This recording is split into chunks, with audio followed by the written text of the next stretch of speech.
Hey there, welcome. Today, we're diving into the engine of life itself. I mean, from a tiny single-celled organism all the way up to you and me, everything that's alive runs on this universal power source. So, how does it all actually work? Let's get into it.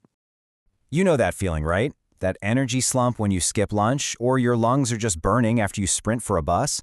Well, those feelings aren't random. They're direct signals from your body about its energy supply. It's all connected.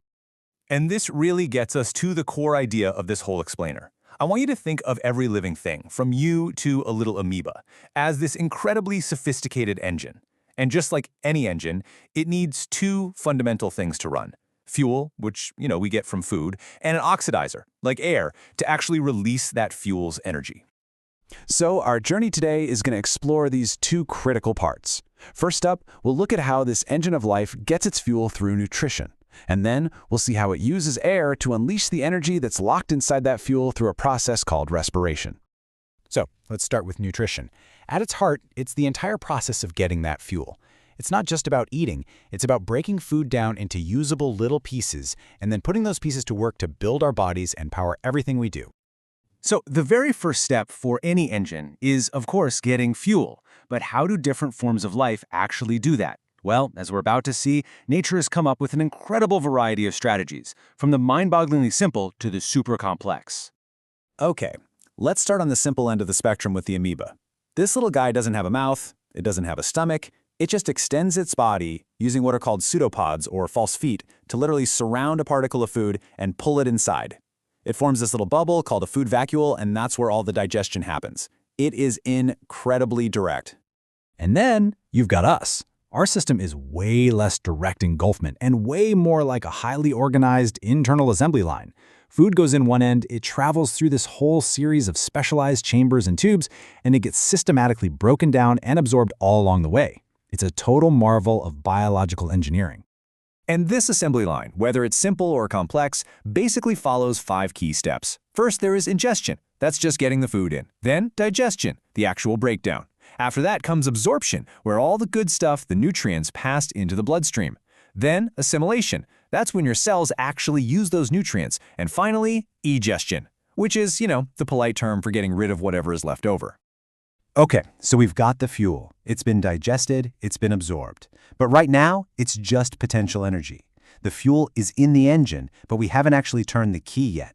And that brings us to step 2, releasing that energy. And this is where respiration comes in. This is the ignition step.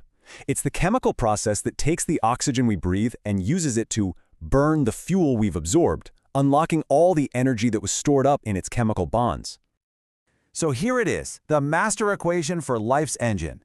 We take glucose, that's the simple sugar our body gets from our food, and we combine it with the oxygen we breathe. The reaction releases what we don't need, which is carbon dioxide and water, and, most importantly, the energy that powers our cells.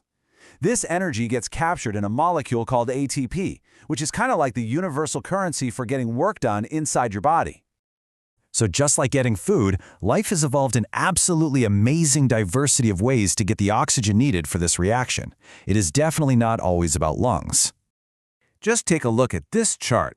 The amoeba, our simple little friend from before, it just absorbs oxygen right through its cell membrane. Super simple. An earthworm, it can actually breathe through its moist skin. Fish, of course, have gills. And we humans, along with lots of other animals, use lungs.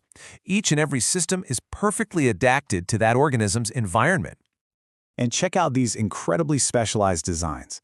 An insect like the grasshopper here doesn't even have lungs. It has a whole network of tiny tubes called trachea that open to the outside through these little holes called spiracles, delivering oxygen directly to its tissues. And a fish, on the other hand, uses its gills as this super efficient filter, pulling dissolved oxygen straight out of the water as it flows over them. 2 totally different solutions to the very same problem. Okay, so let's bring it all back home now and look at how this all comes together inside our own bodies, the human power plant. Our system is really all about maximizing surface area. Air comes in through the nose and mouth, goes down the trachea or windpipe, which then branches into smaller and smaller tubes and finally ends in millions of tiny little air sacs called alveoli. And it's right here, in these alveoli, that the magic happens. The process itself is this beautiful mechanical action. When you inhale, your diaphragm muscle pulls down, and your ribcage expands. That creates a vacuum that just pulls air in. Then oxygen crosses into your blood while carbon dioxide crosses out. To exhale, the whole process just reverses. Your diaphragm relaxes, your chest contracts, and the air gets pushed out. Simple, elegant, and you're doing it right now without even thinking about it. Now, here's a really important distinction to make. Breathing is the mechanical process of getting air into and out of your lungs. Cellular respiration, on the other hand, is the chemical process we saw earlier, that glucose plus oxygen reaction that's happening inside every single one of your cells. Breathing's job is to serve cellular respiration. And get this, there are actually two ways to release this energy. What we've mostly been talking about is aerobic respiration, which uses oxygen and is super efficient. But there's also anaerobic respiration, which doesn't need oxygen. Yeast uses this to make things like alcohol, and our own muscles actually switch to it during a really hard workout when they just can't get oxygen fast enough. The byproduct is lactic acid, and that's exactly what causes that burning feeling and those muscle cramps. So let's put it all together now. Eating and breathing, they aren't two separate activities at all. They are two halves of the exact same essential process, the process of powering life. This is the key takeaway. Nutrition is your fuel delivery system. It takes complex food and turns it into simple glucose molecules that get delivered through your bloodstream. Respiration is the ignition system. It delivers the oxygen that allows every single cell to burn that glucose and release its energy. And the scale of this is it's absolutely mind-boggling. This perfect partnership, this delivery and ignition, is happening constantly in trillions of cells all throughout your body, every single second of every single day. It's the silent, constant engine that makes you, you. So the next time you sit down for a meal or just take a deep breath, I want you to remember this incredible journey. You're not just eating or breathing, you're actively fueling the engine of your life. So the only real question left is, what are you going to build with all that power?